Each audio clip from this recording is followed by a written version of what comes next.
Let's have a conversation.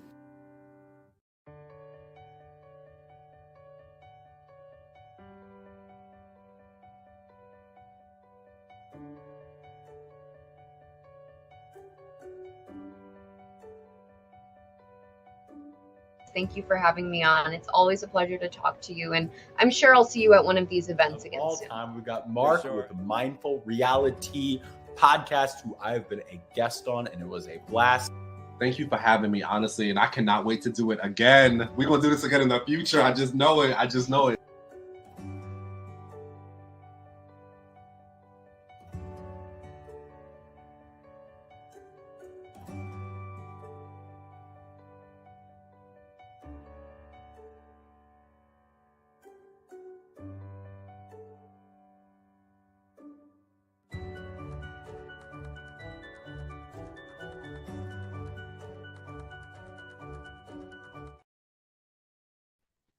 What's up, ladies and gentlemen? I'm here, not on camera at the moment, stressed out, work, life, all that good stuff, but I will be up and in usual form when I come back here after the show comes on and after we get a chance to see the conclusion of the most boring twist week of all time. Because Julie scammed us. Julie is scam likely. Because she's all telling us we don't know what the scary verse has in store for us for the week with this special scary verse twist. It might as well have been called the yawn verse, because ain't nothing happened. They came back in the house. That was supposed to be exciting and explosive.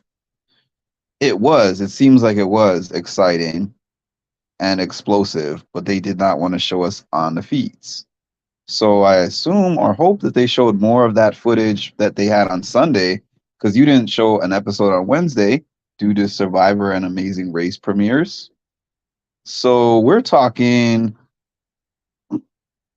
Monday, Tuesday, Wednesday, and today, 4 days that you have coverage and footage to pack into this 1 hour long episode, which, first of all, this should have been a 2 hour long episode, because we should have seen background of what was happening in the house when Jared and Cam first came back in. That's the part that I'm most interested in.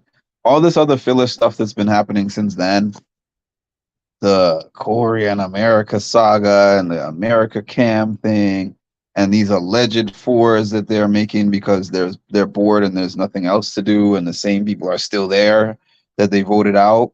We got 3 people that they voted out chilling in the house. 2 of those 3 unanimously, and the other one got a vote to stay from his mom. And we should have had a action-packed, jam-packed Thursday, but I guess what we're going to see is little teeny tiny bit of footage of the house. And then we're going to see the end of this competition that, for whatever reason, they dragged into 3 parts, when it certainly did not need to be in 3 parts. We have seen this competition before. They didn't use skulls or whatever it was. I think it was skulls that they were using, but we've seen that competition before on Big Brother. And it was never a 3-part competition, and it doesn't need to be a 3-part competition, quite frankly, because if you think about it, you put all of those skulls on the shovel, and okay, we're tied 7-7 at the beginning, but like I said, you can't bank those skulls. So if you drop all the skulls in round 2, then your round 1 advantage, if you had one, doesn't exist. You drop all the skulls, and it seemed like both of them dropped some of the skulls in every single round. So having skulls on the shovel was not really a thing that needed to be in rounds. That was stupid. Hey, Tasha. So for whatever reason, they're gonna show us part 3 of that thing. And us who are on here are live feeders. Those who are on my channel are mostly live feeders. And if you're not, you're probably mad that I'm spoiling it, but most people are live feeders. So we already know that Cam won that. And we're going to watch Cam try to beat the clock and do some puzzle. I'm just excited either way to see somebody leave the house. I'm getting tired of people staying.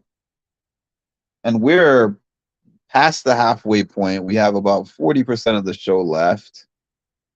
And this is actually supposed to be the most exciting time of the season when there's like a month and so left.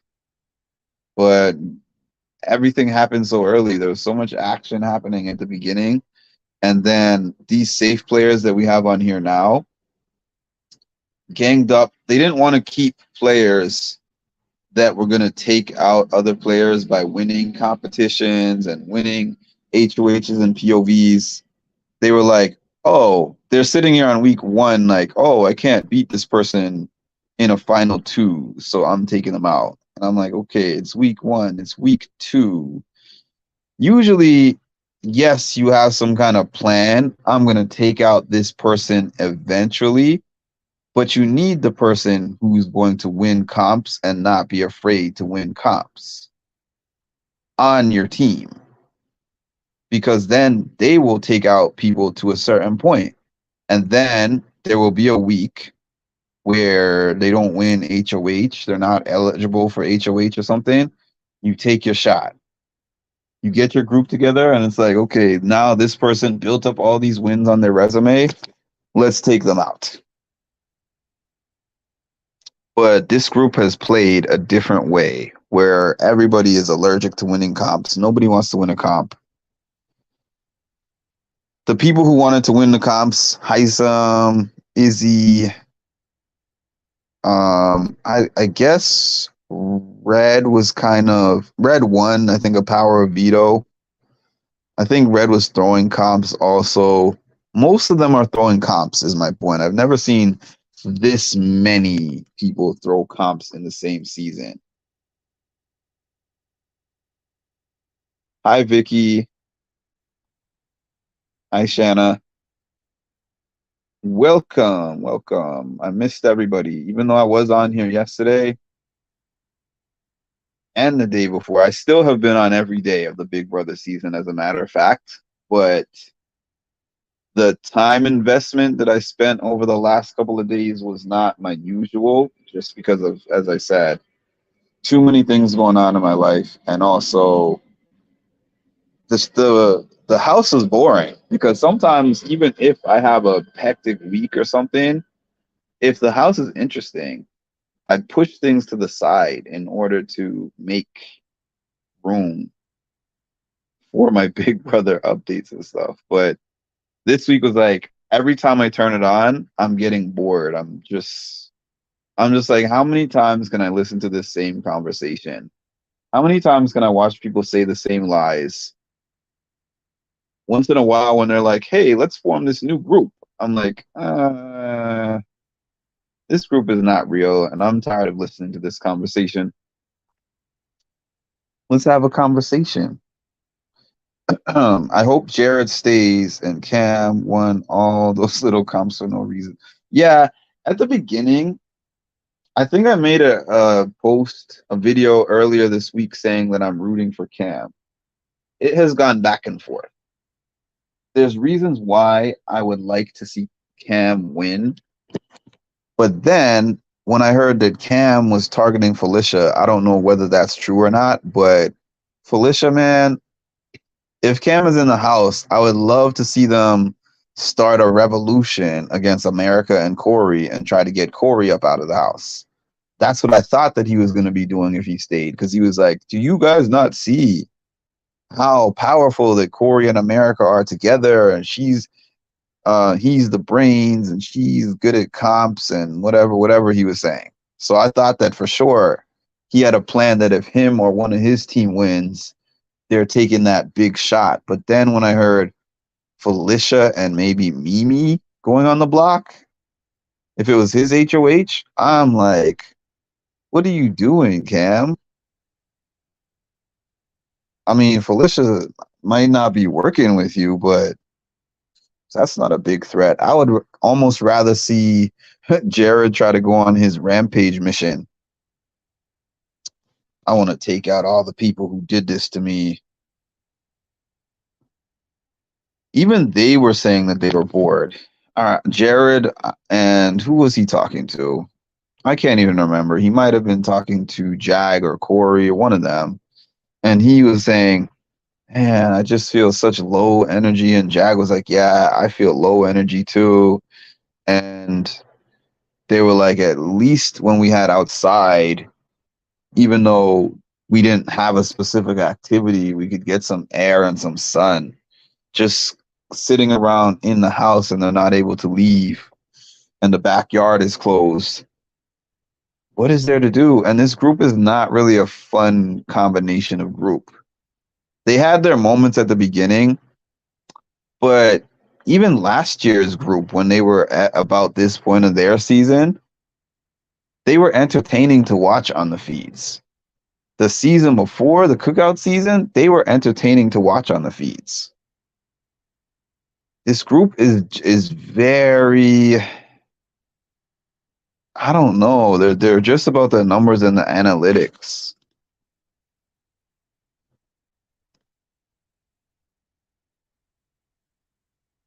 Yeah, we've seen how dangerous Cam can actually be when he decides what he wants to do with somebody. Cam definitely, it's like the thing with Cam is people thinking that they have him under control. I don't think anyone has Cam under control. I think Cam could flip and do any kind of move that he wants. Cam knows that he's a lone wolf in the game, and he says it a lot. He says, I don't have anybody but me in this game, so that's the way that I'm moving, and that's the way that I'm playing it. I don't have an emotional attachment to anybody, and anybody could get it. I stole that phrase from Derek.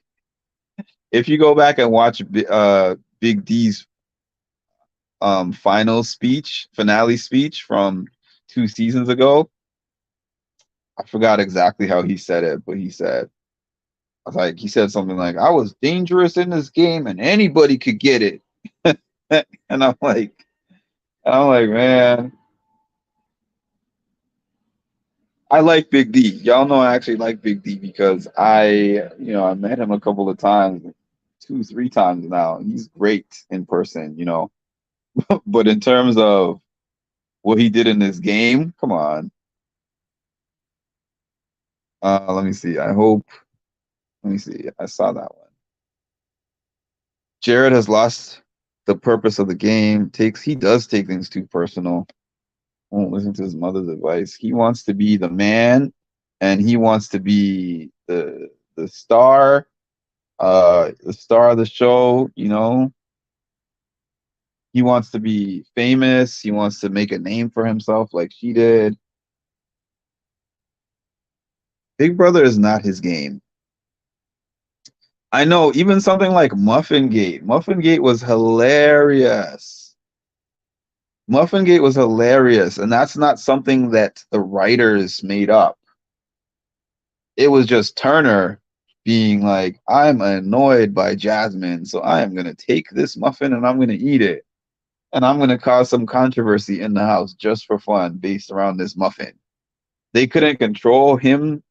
They couldn't script him doing that or her reaction to that. That was just an organically hilarious thing. It's funny that we had people that were so chill as game players last year. Not all of them, of course, but some. We had some people that were so chill as game players last year. And then we got into a next season where everybody was playing the hell out of the game.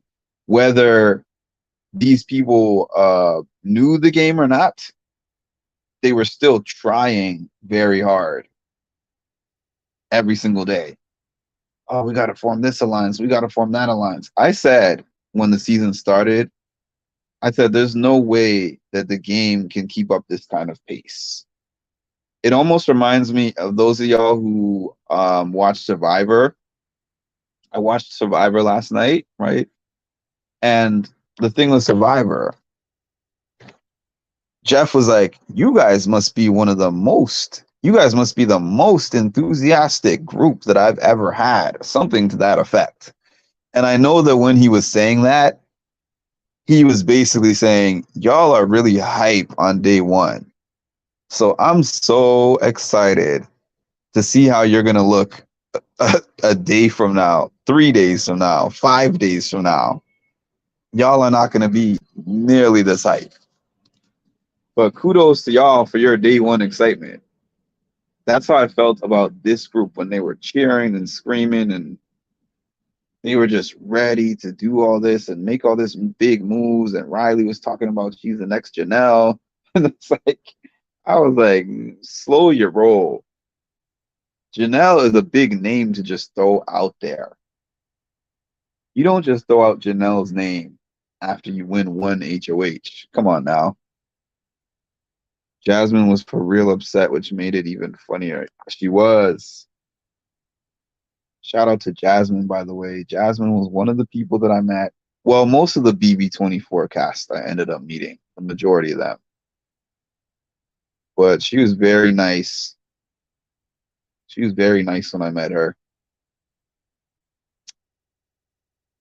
And yeah, what is this year's Muffin Gate chocolate? What is the funny viral moment that is just, we're going to remember it in 2 years, in 3 years? I can't think of one. I know where this is basically, unless somebody does something memorable in the last few weeks, it's essentially going to be remembered as the Sari year. Hannah said sitting on the couch made it look easy, but now that she's out of there, she wants her couch back. Sitting on the couch made it look easy, but now that she's out there, I'm not sure I get it. She wants her couch back. Oh, like she wants to go back home. Interestingly enough, when I asked Hannah if she would do Big Brother again, she said yes. And also, she said that, oh, you're talking about I wasn't understanding what you're saying. Hannah from Survivor. Y'all know who I am with names. Hannah from Survivor. I had no idea what you were talking about with that. Now what you're saying makes sense. I remember her saying that yesterday. There's no standout memorable moment. No, not for me at all. I can't think of anything that's like, whoa, this is the moment. This is the classic moment that goes down in Big Brother history. There's no really endearing story from anyone in the cast. I mean, they might have a story, I don't know, but there's nobody I'm really connecting with like that emotionally, or there's not a particular, like, anyone who goes, I'm like, okay, you can go. At the beginning, I'm excited because I'm like, Sari's on there and I want Sari to win. But after Sari was saying, I miss my husband and I don't really know if I want to play if Jared's not in here, I'm like, I almost wouldn't even mind seeing her go just to see, okay, they don't have the big bad evil Sari to blame for everything that goes on in the house anymore. So who's going to be at fault now? Yeah, the pie nomination was funny. Memorable, I don't know. I wouldn't necessarily even call that a moment because Big Brother, that was part of the Big Brother script. So I mean like a cast moment where the cast did something really memorable. Izzy had the potential to make this extremely memorable. Other than the knockdown, drag out fights, the Corey and Jared fight probably was one of the most entertaining things. I bet the Felicia and Sari one was very entertaining, but they cut it. we actually were able to see that whole Jared and Corey fight in full on the feeds, or most of it on the feeds, anyways. Whereas the Felicia and Cirie one, they did not show on the feeds at all, and they gave us this really super short, chopped up version that we know couldn't have been as short as they made it look in the episode. We already know a lot about Cirie, the standout house guest, and her son Jared is just, well, you know. I low key hope Blue wins. People are sleeping on Blue, man. I mentioned it the other day, and a lot of people said, "What game is Blue playing? Blue is not playing a good game." And I'm like, I don't think Blue was playing a good game at the beginning, but I think something she just kind of woke up in the middle after this whole Jared and Corey fight. I started to see her play a lot more strategy than what she was doing when they started. She's playing Jag and Matt a little bit. She's playing Jared and Cirie a little bit. She's keeping her options open. The only way we would truly know what side she's going for or leaning towards is if she wins, because she's saying, "Oh, I would target Corey in America. I would target Corey in America." Will she really? I don't know. She hasn't won yet, so she hasn't had to target anyone. Felicia put her tooth on the table, and Cirie said, "On my mama. On my mama." She's floating.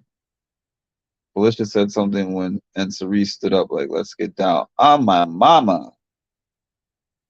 She seems involved now, though. She's engaged in the game now.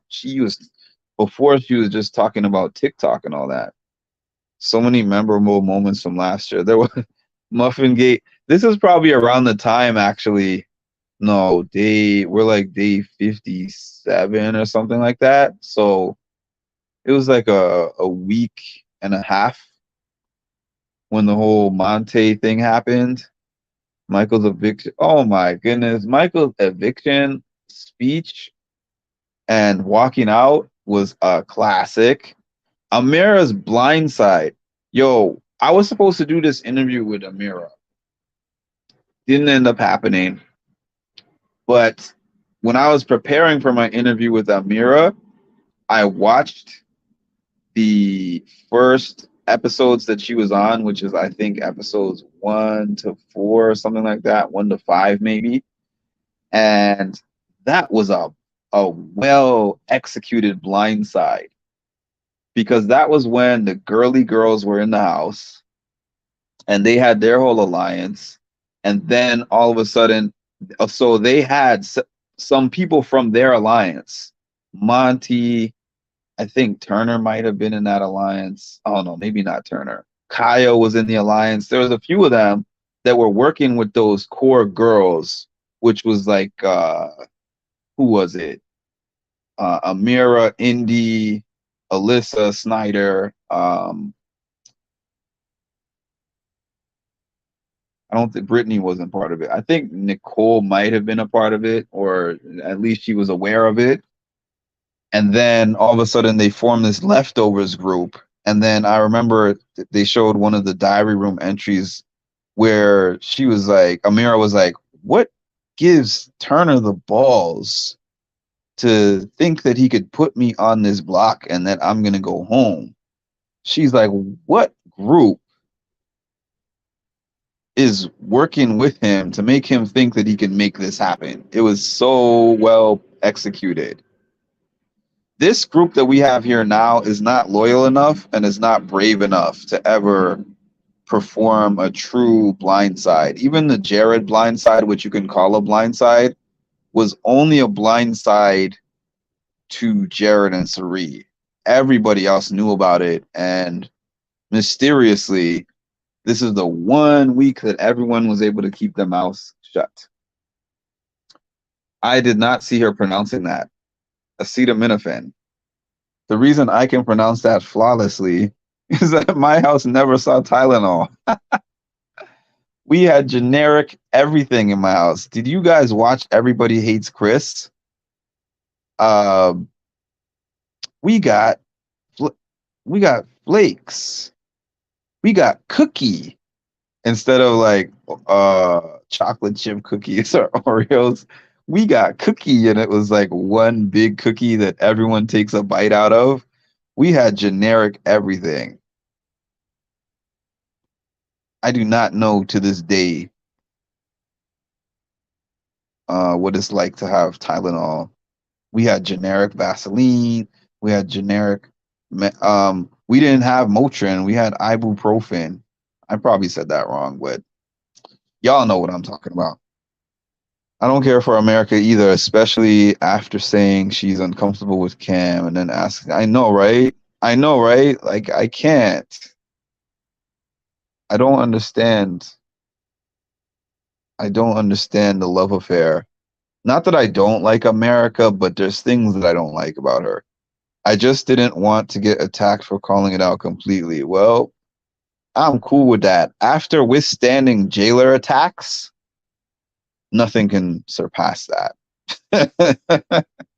There would have to be another person on the level of stand-up that Taylor had to for the attacks to ever be as strong, and I don't know. They don't have that person on this season. So even though I've gotten comments here and there, nothing is as bad as those ones. Can't complain if you're doing all that. This is what I'm trying to say. It's not like she has just been hard no with Cam. It's like, oh, I'm flirting with him, and then he thinks it's going to go to the next level.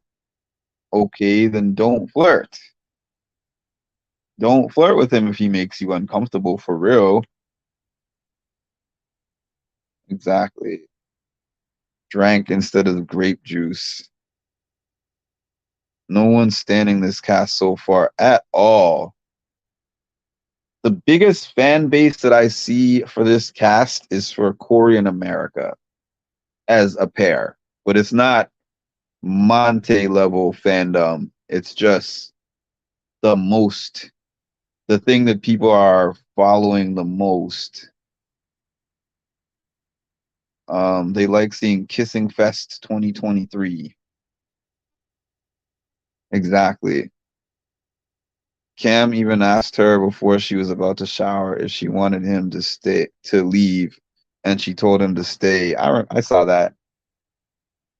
I was gonna joke and say Sweet Tea may have more stands, but it ain't true. Nope. Corey and America are so cringe. Y'all know how I feel about that. I agree.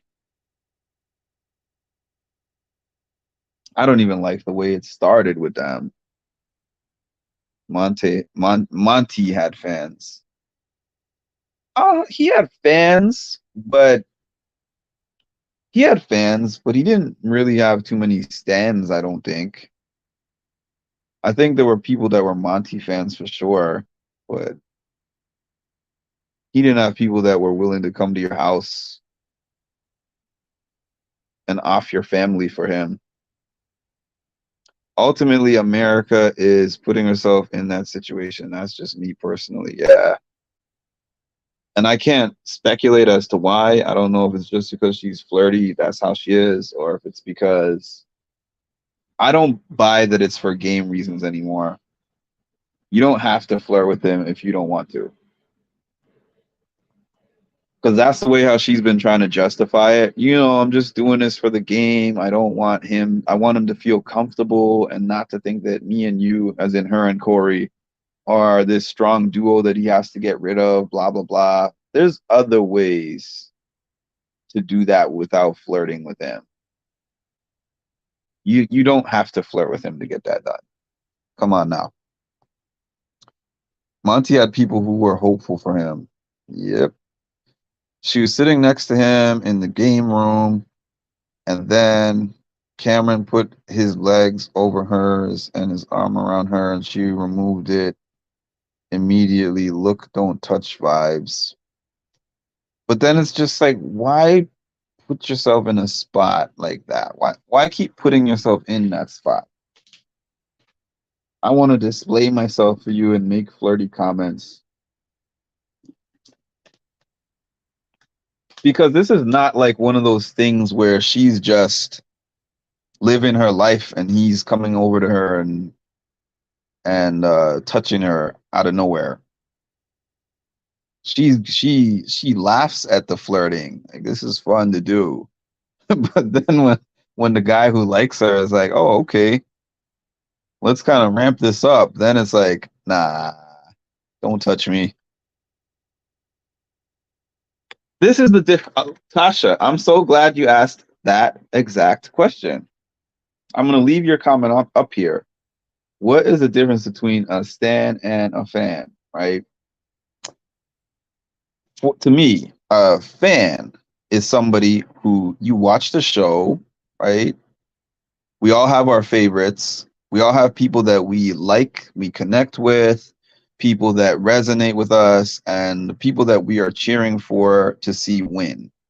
A fan has a healthy, I would say, like a healthy relationship with the person that they are watching on the television. They know that that person is not their friend, it's not their family member. They're not bonded in a sense of, I'm willing to fight people in real life over somebody that I've never met or spoken to. They know that when they turn their TV off, all right, this is the world of entertainment only. And that's it. That's it. And that's all, right? A stan. If you ever watched, the Eminem song, I don't know if stan was a term before Eminem made that song, but that's the first time I ever heard of the term stan. Stan was Stanley in his video. Go watch Eminem's Stan video. And Stan was this guy who was just everyday average Joe guy with depression, who was a big Eminem fan, who wrote him letters, had posters all over the wall. He took it personally when Eminem didn't write him back. And you guys, if you guys have watched Stan, you know the whole story behind Stan. Stan was an obsessive fan. And those kind of obsessive fans were the ones who came after me for what I said about, y'all know who. I don't even want to give too many chances for more sound bites. But let's just say they are obsessive fans, and some people gain obsessive fans, and some people only communicate with those obsessed fans and don't communicate with the fans like me who like them, but if they do something that I think is the wrong move in the house, I'll say that. If they do something that I think is just wrong in general, I'll say that. But it's like, for me, that's how it is with my friends. That's how it is with my family. I'm not a stan for my family, and I'm not a stan for my friends. Like, overall, I'm going to always be in your corner if you're my people, right? But if you do something that I think is off the chain, I'm going to tell you. That's just how it goes. I said this last year. I think I'm the best type of fan because I'm going to defend you. I'm going to be on your side. But I am going to tell you how what you do or say looks like to the public, which will give you a chance to obviously change the behavior if necessary. Not saying that I know everything that's right and wrong, but I'm going to give you an objective opinion. Some people do not like objective opinions. America is just trying to put Corey against Cam by doing that.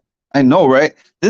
Sarah, you pull the words out of my mind sometimes, especially when it comes to this pairing, because every time she goes and reports her Cam interactions back to Corey, I feel like she does it to get a rise out of him because Corey is so lukewarm when she asks him about what's going to happen outside of the house. Like, does it make your blood boil that Cam is talking to me a certain way or doing a certain thing? And she wants Corey to be that fiery, yeah, it makes me pissed. I'm angry. But that's just not Corey. Corey's going to be like, well, here's the thing, America. Well, here's the thing, America. We're not like we're not like officially a couple or anything, and we know that the game is looming in the background. So he's just gonna talk around in circles and be really wordy and not say the one thing that she wants him to say. I'm jealous. That's what he wants. That's what she wants out of him. I am jealous. She does it on purpose, obviously. Obsessed. Yeah, I don't. The stands don't really come to my channel, so because when they do, they get a rude awakening from me. They get to drop their one comment in here, and once I see that they're a certain way, they got to go back to the channel that they came from. I wouldn't be defending her either, to be honest. Your Corey voice is on point. Well, here's the thing. Here's the thing, America. Here's the thing, America. He'll be like, Jared is such a dickhead. Because, like, I'm more intelligent than him, and I can speak better than him. He cannot even enunciate his words properly, let alone come up with an argument that even comes close to mine. Because I'll be honest with you. Here's the thing. A lot of people in this house are not so bright. And they are not the number one debater in the country. Anyways, that's playing with fire. And I don't like Corey either. And I feel bad saying it. I don't feel bad saying it. I mean, I don't hate Corey. He's not, like he's not on like Daniel levels to me, but I'm not the biggest fan either. I want to see him get taken out. But since Cam's not targeting him, now I'm leaning more towards Jared coming back in the house and playing his emotional game. Because I want to see emotional Jared start making some emotional moves and shaking things up and getting in more fights. Because this is what Jared is good for. Entertainment. Entertainment. Jared. Corey is not humble at all. And if you guys saw all those self-conversations he was having with himself, especially early on, he was just talking about how stupid people are, how annoying they are. I remember him talking about Blue. This is the type of Instagram page that I would never like to follow in real life. Kitty, kitty, purr, purr. I hate that. Blah, blah, blah. Jared has his issues with Corey. He's very condescending. He's very condescending. I just got here as well. I was like, what's wrong with Mark's voice?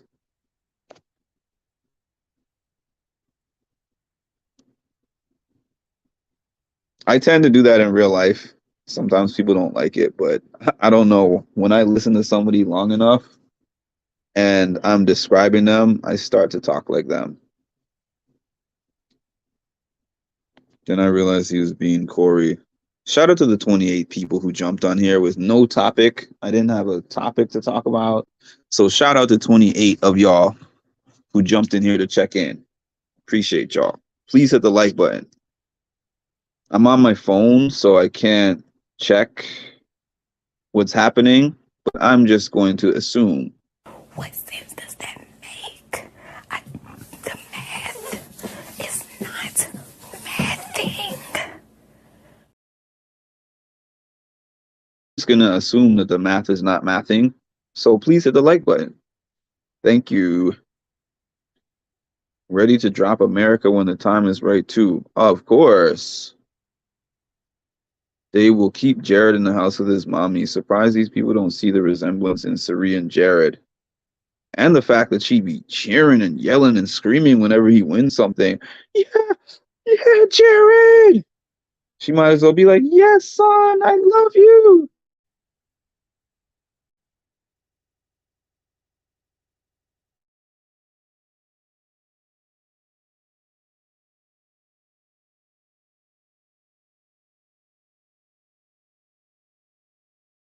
Jag recycles this conversation so much. He puts me to sleep. Jag should come out and make a story called Jag's Bedtime Stories, and I would listen to it because it would put me to sleep instantly. I think I literally fell asleep the other day when Jag was on the TV. Mimi never gets old. She does not. She does not. When I get her on my channel, I want to have her reenact that kitchen scene. I would be like, "Can you please start right here? Can you please do this famous kitchen scene for all my audience members to see?" Because I'm putting that Mimi interview in the air. I told you guys I'm not too excited about interviews anymore, but a Mimi interview, I don't know why. That would be fun. America is going into decline. Yeah, it's starting at 8 Central, 9 Eastern. From now on, the Thursday episodes are an hour later. Looking at Jared and Sari on the damn memory wall. It's funny that the live feeds are off because, frankly, today was the first day I wasn't even interested in turning them on.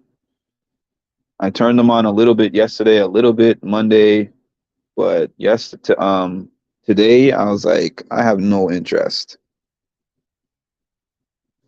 No, it comes on at 9 Eastern.